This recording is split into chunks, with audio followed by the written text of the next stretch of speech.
So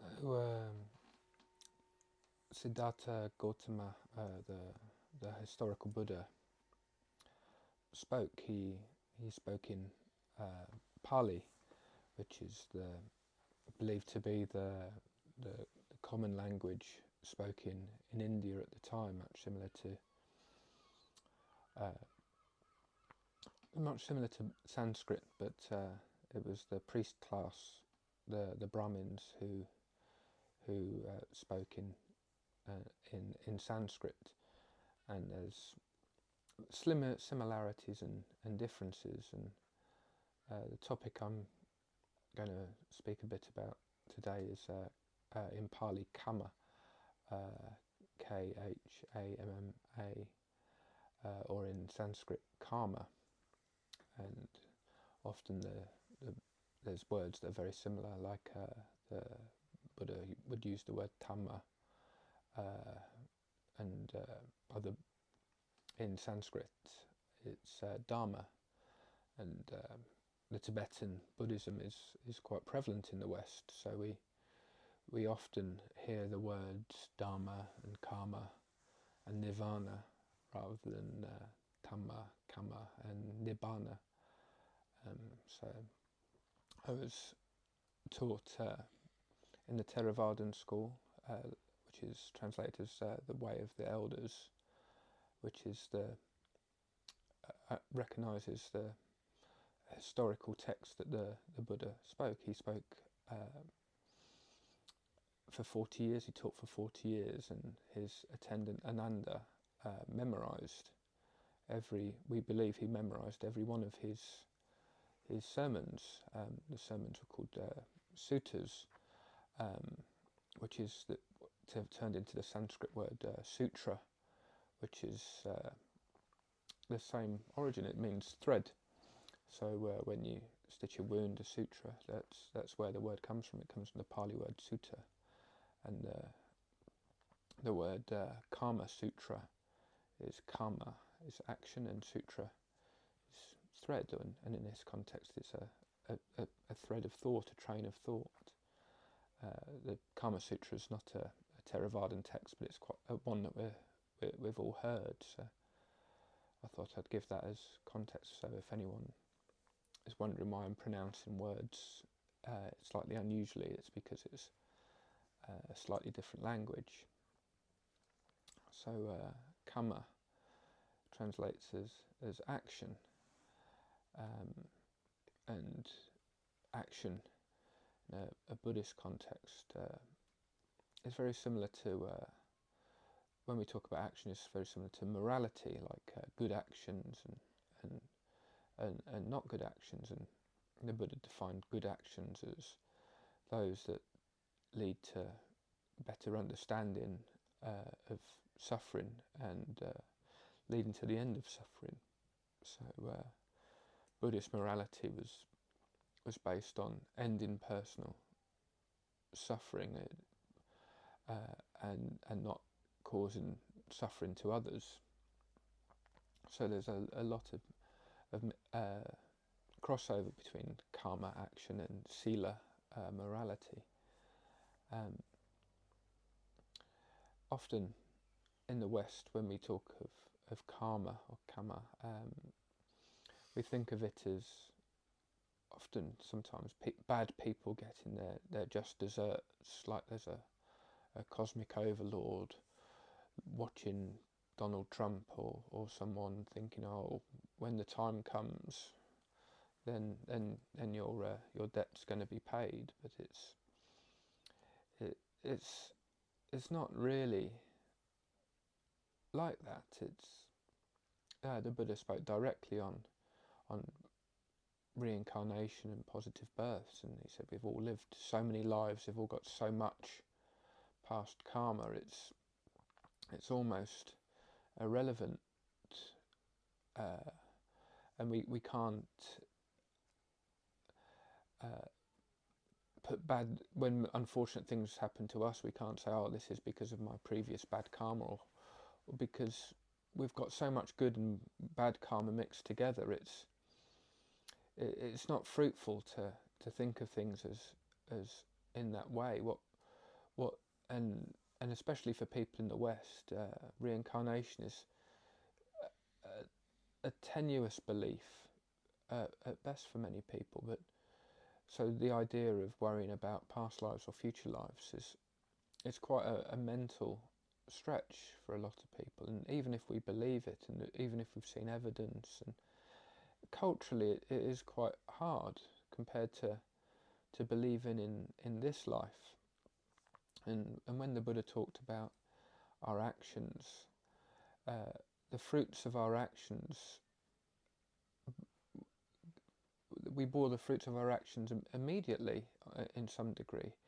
If we're feeling angry towards someone for a wrongdoing perceived, they're all perceived wrongdoings, whether they've got any legitimacy is irrelevant, but when we've perceived to have been wronged and we're having anger, it's like holding a burning coal, waiting for that person so we can throw that at them, and that Zen phrase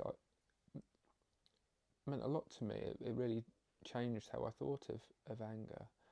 We're really hurting ourselves by holding on to this anger. So these thoughts, these mental proliferations really hurt ourselves more than we hurt other people. And if we hurt other people, that's doubly bad. But it's noticing the good and the bad. We are the fruits of our karma in this life. We don't need to think about past lives. We think about positive things. The relationships we've created with the people in this life are a result of our karma. We have positive relationships, and we all have friends who mean a lot to us. And in the Buddhist sense, kalyana mittas is the phrase, and they're really to be cherished, and to develop these relationships, these kalyana mittas, with deep relationships that people we're close to, is the result of previous karma, of us getting to a place that we can have these trusting relationships, but also they are the fruit in of itself. The relationship in the moment is enjoyable, and there's so much that we can see about our lives, and it's not necessarily counting the blessings and feeling grateful, because often that can be accompanied by feelings of maybe guilt, but it's just acknowledging that there's immediate results, and the result of our actions is we get to be who we are the next day. If we lead a joyful life with reflection and mindfulness, we upset people less, so people are nicer to us, which makes our lives more pleasant. And obviously there's going to be cases where we meet difficult people, and there was Thomas Aquinas, a famous philosopher. I think he was advisor to Julius Caesar, wrote a book called Meditations, and one of the first, there were short paragraphs, almost like quotes of just statements to live by. One of the first ones was, wake up every morning expecting to meet lazy, difficult people who something like that. And I remember reading that and thinking, oh, it was the same back in the Roman times. Like the difficulties we face with people are always the same, but at the same time, the fruits of our effort are born in and of the moment, and it's taking away that karma as this external force acting, when it's not. It's felt moment to moment, immediately. If we are mindful and we see it, and we can see the joy in our own heart, and we can see the joy that other people bring us, and also we can see the joy that we bring other people, which is, in the West, it's something that we struggle with, to see that we're actually a positive influence on other people. And I think karma is think of it like that in a more immediate way, rather than this external influence, almost like a god-like character giving praise and punishment.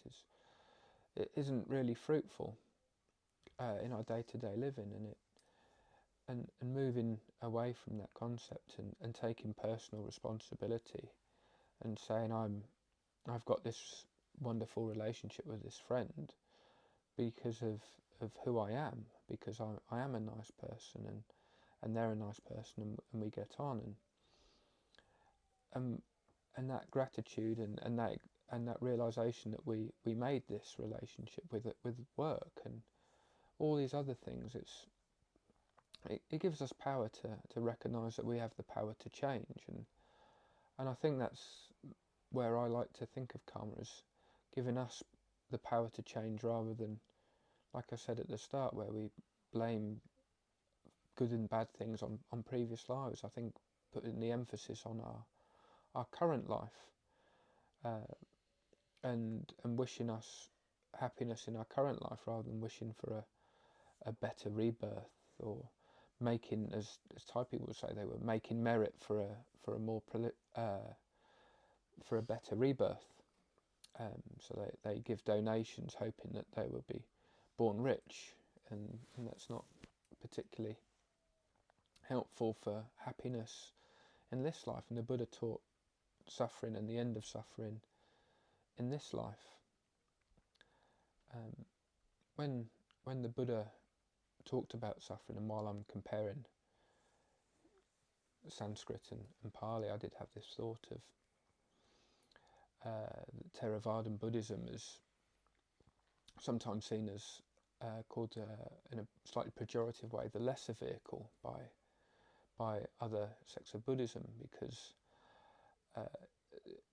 the Buddha taught that the Dhamma is to be experienced individually by the wise, is the English translation, and it talks about seeking inwards to be experienced individually by the wise, and it emphasises personal growth and personal development over others, and it's because, as a Theravadan Buddhist, I'd say we need to sort our own lives out. We need to sort our own shit out before we can help other people. It's not to say we won't help other people, but we really need to get our own house in order before we can help others.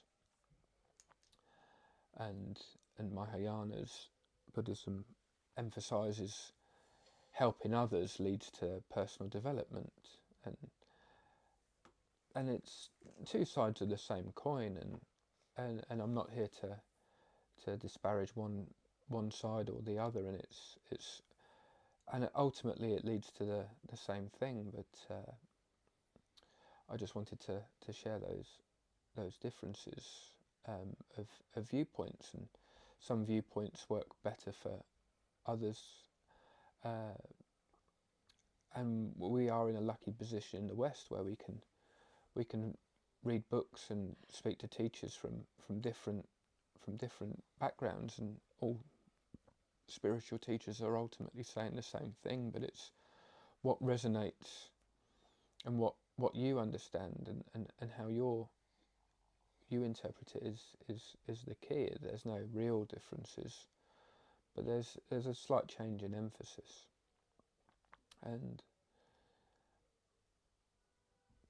one last thing I'll mention when talking about karma action is akaliko, timelessness. And I often thought when we're doing the chanting, and the Buddha said the teaching is akaliko, timeless, I thought of it as like a Bob Dylan song, or a Bach piece of music, or something that lasts throughout the ages, something that once it's created will be with us forever. It goes on and on. But when I sat with that word akaliko, I was thinking, well, it doesn't mean timeless, and then I started thinking, why can the Buddha say this is timeless when all he teaches is anicca, anatta, dukkha, anicca, anatta, dukkha, the anicca being impermanence, anatta being not self, and dukkha being suffering. So if you believe that impermanent things should be permanent, then you're going to suffer. So how is the Dharma akaliko, timeless? And then I realised it means without time, beyond time. And then I thought of some meditations where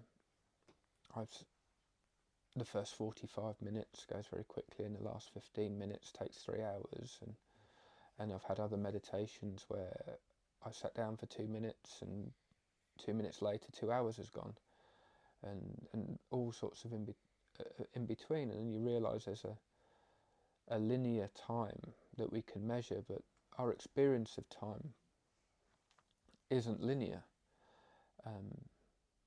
Anyone who's spent time in meetings at work and will attest to time being able to slow down. and I sat with that, and then I thought, well, there isn't, time doesn't work in the way that we think, and when we look at who we were previously, it's like, well, who I am now isn't a linear progression of who I was. There isn't this thread, like there's no cell in my body that is the same in that picture of me when I was 7. And the more I investigated, I realised that time doesn't really exist in a linear way, and it's like what they say in physics, like time is a function, and I think it's better just to view time as more as a concept, and the present moment is the only thing that matters, and I find it very hard to describe it in the moment, but it's a felt sense of the present moment being very real, and the past being a manifestation of thought based on memories and previous experiences. So for me, this present moment awareness is something I can really hold on to, and everything else falls away, and it's no real different from fiction almost. The stories we tell about our past are based on a true story, as it were, rather than our belief that they're actually true. Hopefully that makes some sense. It's a bit, timelessness can be a bit of a weird concept to say in words, but sometimes we can feel. So those are my thoughts on Kamma or karma and timelessness. Thank you for listening.